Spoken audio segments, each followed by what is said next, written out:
Pit Senyor, alkansi ko ninyo tungod kay gapayong mo. Unya sa inyong pagpayong, akong makita ang mga tumoy sa payong. Okay lang. Pero sa communication, may man yun ang makakita ko sa inyong mga naong o inyong mga itsura para madasig pod mi sa among pagsangyaw. Pero ayaw tangtanga ang payong, ipadayon. Kay kining akong mata mulusot mansad. Ha? Mga igsuon, niya nakita sa ikatulo nga adlaw sa Misa Novena.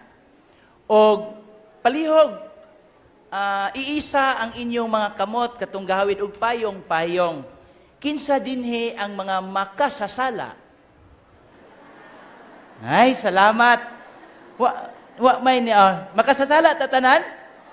Oh, salamat. Nindot paminahon nga kitang tanan mo angkon nga makasasala atong pakpakan ang mga makasasala. Salamat. So by accepting that we are sinners, we have the reason to be here.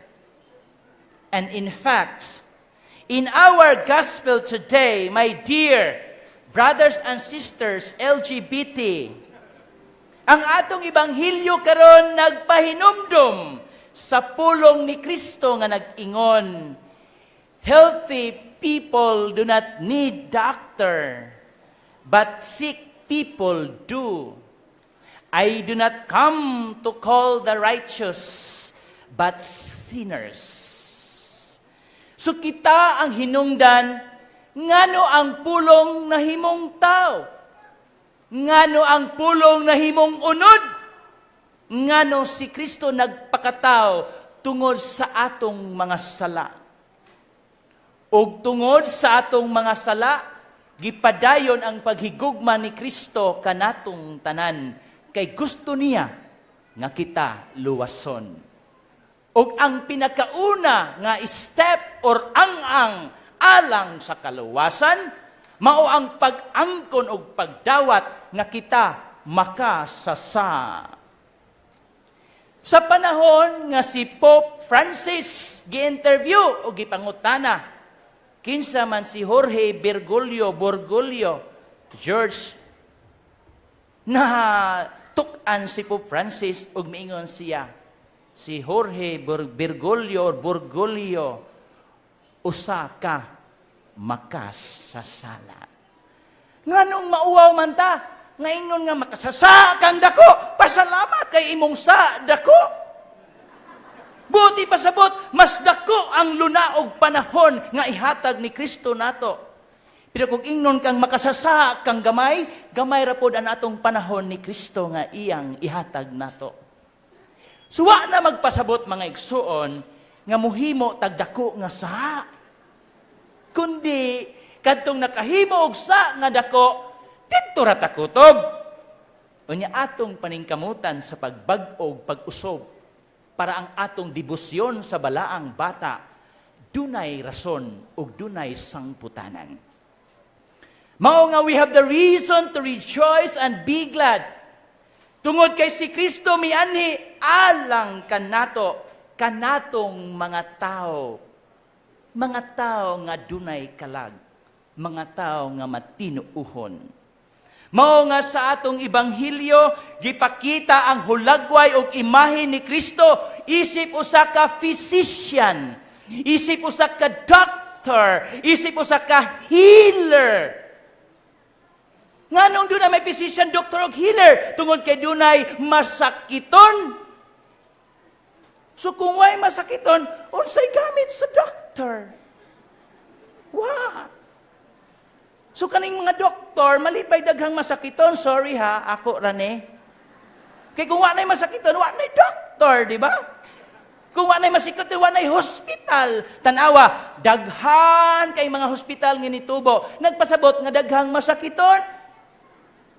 Sa atong simbahan usab sa Basilika, nagkadaghan ang mga tao, nagpasabot nga nagkadaghan ang mga makasasala. Amen? Nindot kayo, hinaot pa. Karon nakabantay mo, tuwa na dito dapit ang atong entrance, exit, labasanan, gawsanan, unsa pa diha. Na dito na, sunod tuig po, basing mabutis mitro gaysano, adto na ta mag-entrance. Mga akong suggestion ninyo, ayaw na magbuhat og sala para gamay na lay manimba, di ba? Kung magpadaghan mog sa, malipay man sad me. Kay kung wa na mo isa, wa na sa may gamit nga pare, kay wa na may mangumpisal. Di ba? Kung wa na isa, langit na ni. Kay di pa man na langit, mutilaw tag langit.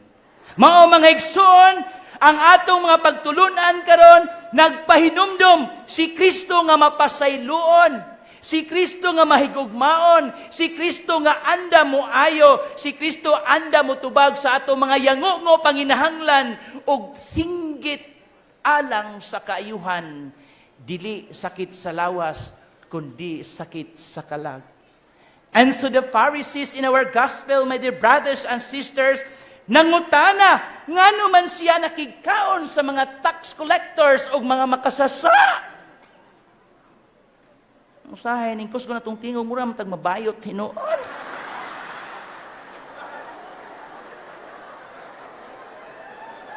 Kanang nangatawa, mga bayot, yun na. Don't worry, I'm one with you. Mao mga igsoon, kitang tao, huyang, dautan, masakitan, makasasala, nanginhanglan kita kusog nga gikan sa Ginoo. Naa ang nature sa Ginoo sa pagtabang sa makasasala. Nausab ang nature sa tao sa pagpangayo sa kapasayloan sa sala. Dili kay miingon nganong mangumpisal man ko nga wa man ko'y sa. Dako nang sa. Mao mga igsoon, dunay istorya sa usa ka tanga nga hapit malunod sa swimming pool. Nakakita ang tao, naluoy siya sa tanga sa ining scorpion, nga nagkabuang og langoy-langoy, midol ang tao, aron iyang tabangan ang tanga. Unya, gipaak siya sa tanga, ningon ang tapis. Sorry sa word ha. Nga kang, buang kang tanga ka, ikaw pa'y gitabangan, ikaw pa'y mamaak. Mga igsoon, the lesson is, it is the nature of the tanga to paak. And it is the nature of the person to help. Di ba ka mutabang tungod kay mamaak? Next time, gamit og paagi nga sa imong pagtabang, di ka mapaakan. Amen? Di ka magtanga-tanga sa pagtabang sa tanga. Daghang mga tao sa atong kasinatian, nga atong gipahuwam og kwarta, atong gitabangan, sa luyo di ay, mo'y nidaot nimo. Di ba mga tanga na sila? Ang mga tanga ta, tungod kay dunay tanga.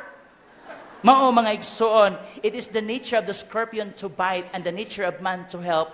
We should continue helping despite sa mga tao nga mubalos og dili maayong pagtagad nato.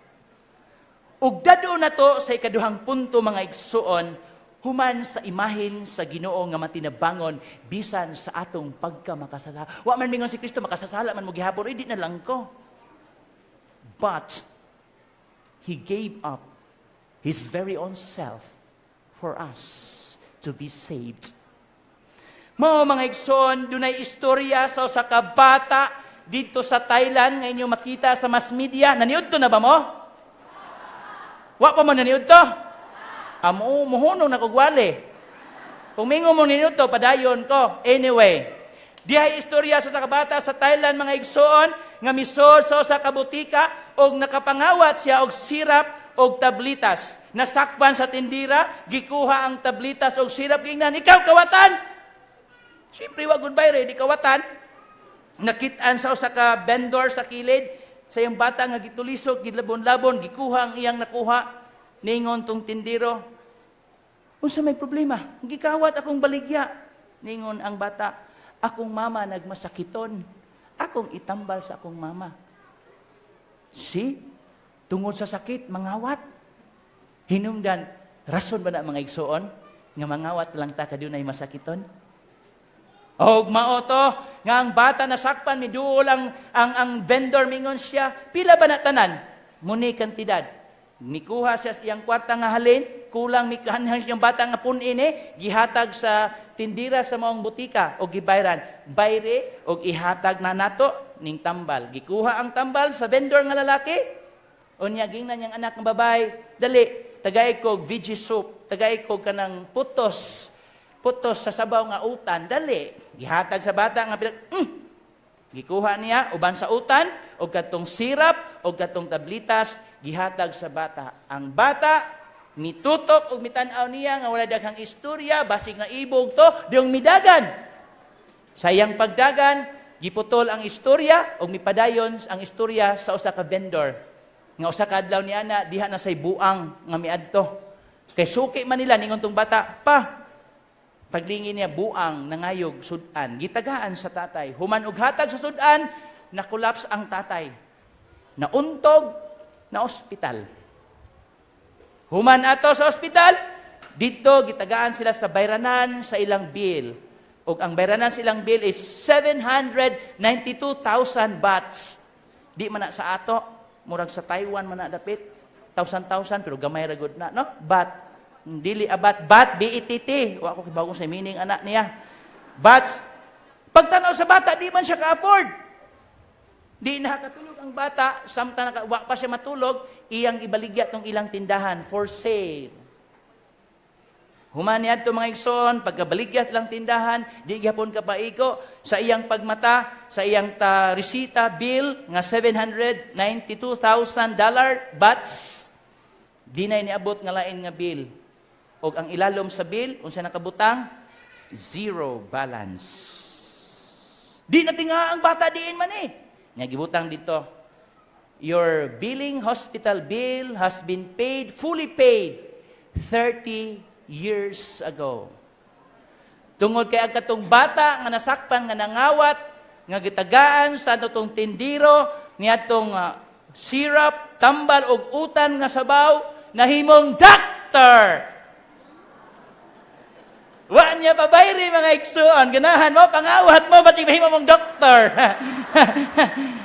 Dili ang punto mo sa atong pagkamanggihatagon, dili kita magpaabot og balos. Og muni nahitabo. Og ang atong Ginoong Hesukristo manggihatagon, og ang atong gibaos sa. Og dadon ko kamo sa ikatulong nga punto para ato na kining undangon ang atong istorya. Sa ikatulong mga igsoon, kadto motoy punto sa giingon sa atong tema, inspiration. Atong tema to, inspiration of renewed disciples. We can be a renewed disciples if we know how to give and share.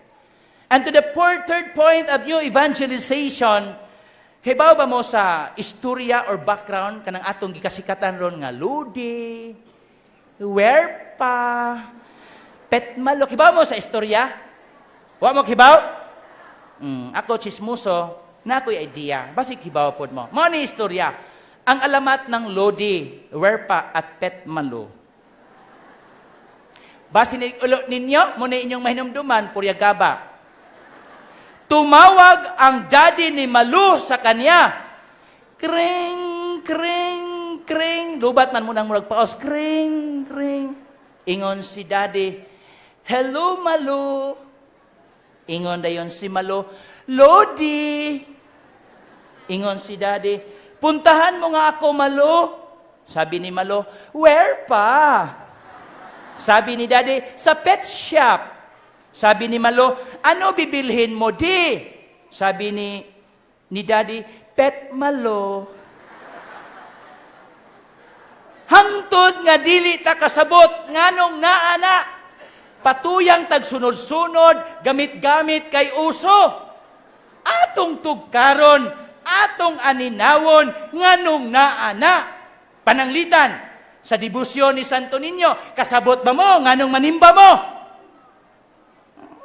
Muna ipit Malo. Simba-simba, kay kuyog ang cross, kuyog, kasabot ba mo? Nganong nanimba ta?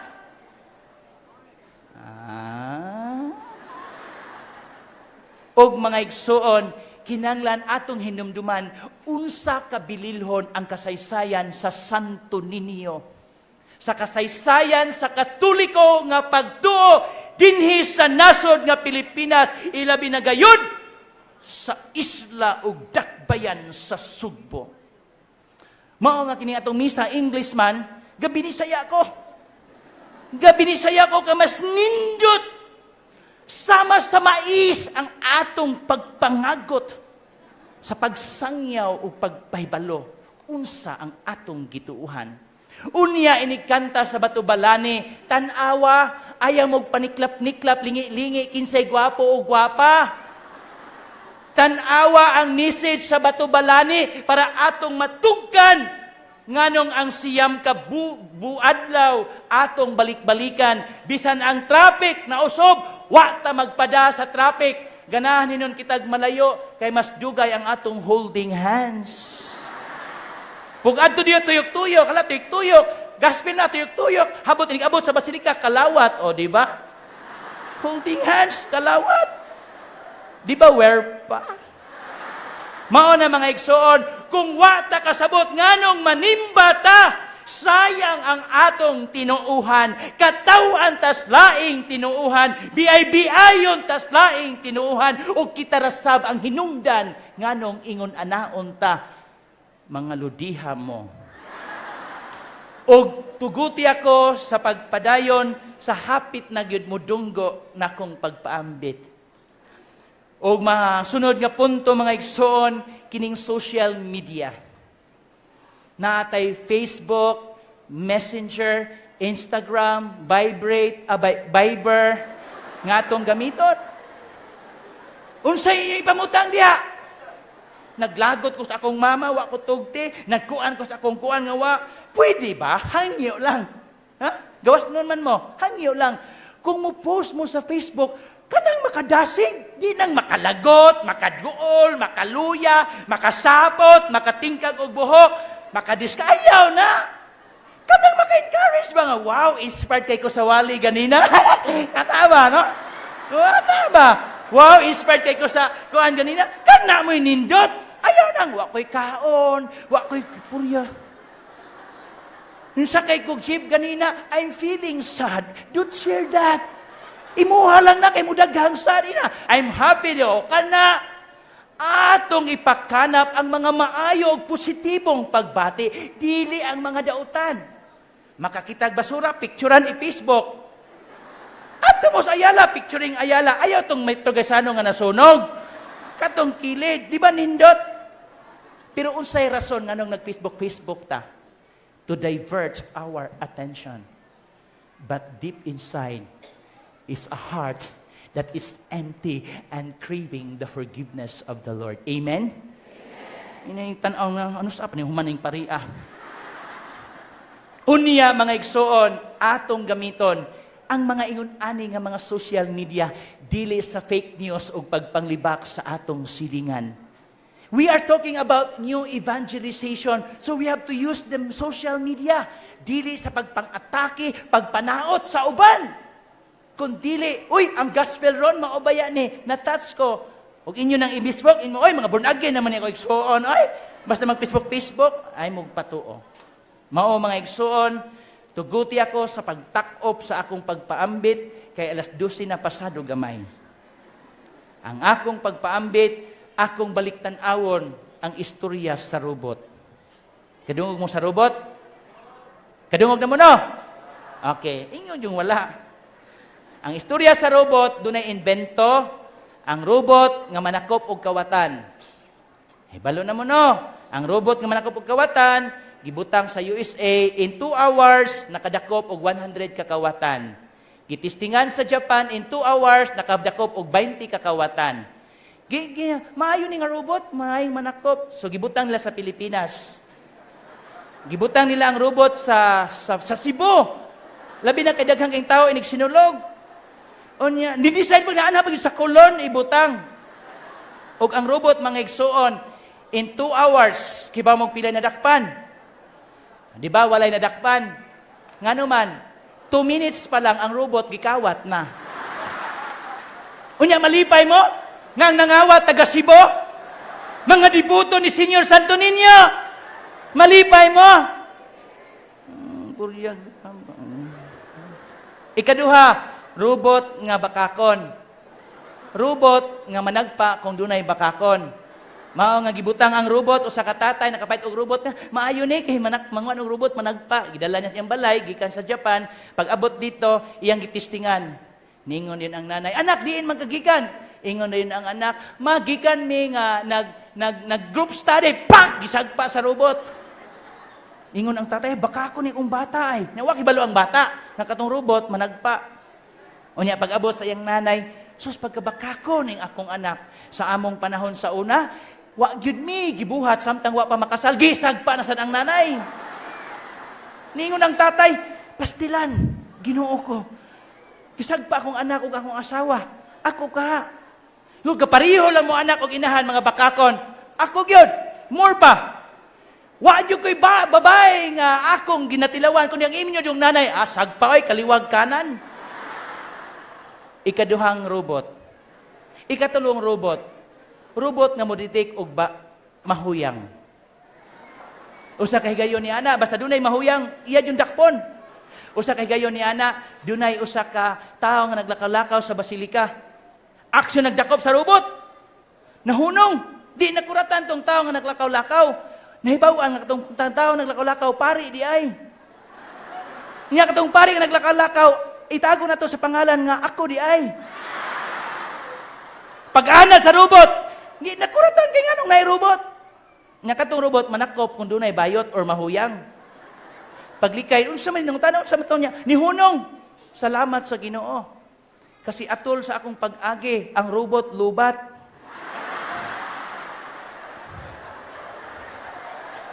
Og another version sa robot. Ang last nga version sa robot gusto nga mag-imbento og robot nga mudakop or mudetect og makasasala. Usa na lang kasimana, wa gyoy nadakpan ang robot nga makasasala. Tungod kay ang robot, way kasing-kasing. Ug bisan kamo karon nga nagtupad, way bisan kinsa nga nakahibalo kung unsay inyong sala. Kundi ang Ginoo lamang. Amen! Tungod kay dili kita robot, hinaot nga dili ta magpadakop. Dili mamakak, dili mangawat, para mamahimo kitang bag-ong magsasangyaw sa bag-ong evangelization in the name of Señor Santo Niño. Hinaot mga igsoon sa atong pagsimba, pagsinggit, Viva! Dili unta, Viva Pit Malo, kundi la, Viva Pit Señor. Viva Pit Señor! Viva Pit Señor! Hinaot nga mamahimo kitang tao nga kamaong mupasaylo sa atong isig katao. Amen? Amen.